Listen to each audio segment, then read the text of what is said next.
laman ng mga sako. Ito.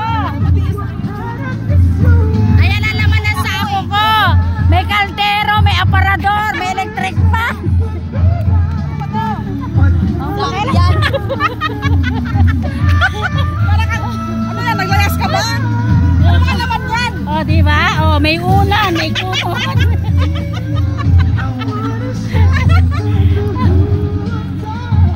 Akala nyo ha? Palagay nyo sa alaman ng ano ko. Nandun din yata yung toothbrush ko lahat. Nandun na. Madam! Bakit kayo lang? Sama din eh.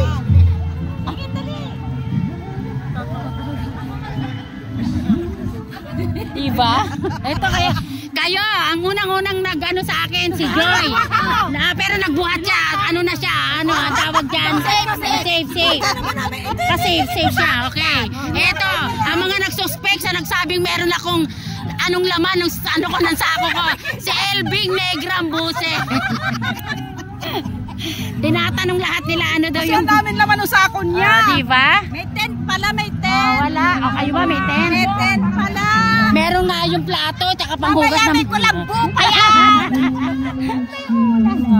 Ito yung aking tent, o, diba? O, buti pa si Maring Carmen, hindi ako inaapi. Na may dala akong isang sako. Thank you, boy. Thank you po. O, diba? Ito sa ano. Inaano nila ako sa tent eh. Ay sa ano, sa sako dala ko, oh. Saka naman nakakita, isang sako yung dala ko. May pang tusok yun. Meron pa ba? Oo, kasi baka nginig eh. Eh, nasa na? Eh, wala ba doon? Hindi, nandoon yun na.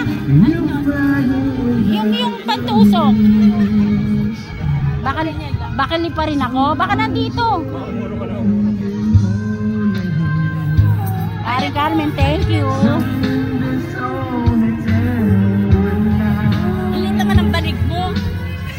Hindi dito yan. Mamaya papasukin ko sa atilos dyan. Ay, bakit ganun may dumi na? Normal yan tayo. Ha? Normal yan. Sa ano yan? Dito yan sa loob. Punasan na loob. Oh, diba? Matatago mo na yung mga gamit mo dito. Hindi kayo? Oh. Kaya dito tayo.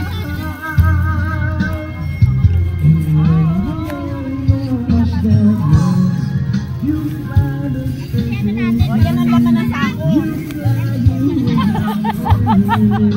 Ano talaga akit bahay? Kaya may sako yan. Akit bahay daw ako. Ito dala ng laman ng mga sako. Ay, sila nga wala silang dalang mga tent eh. Sige, tawa pa more. Mamaya makikitulog ka rito, busit ka. Elvi! Kala mo, dito pa lang sa ganyan na ako, di ka makakapasok. Bati tayo Wow, bati kami. Wow! Ang dami nang bumabati sa akin. Pero kanina sabi nila, ano daw yung dala ko? Aparador ba o kama? Saya naman dito sa Liang Batangas. Kaya kami dalang ganyan, alam na.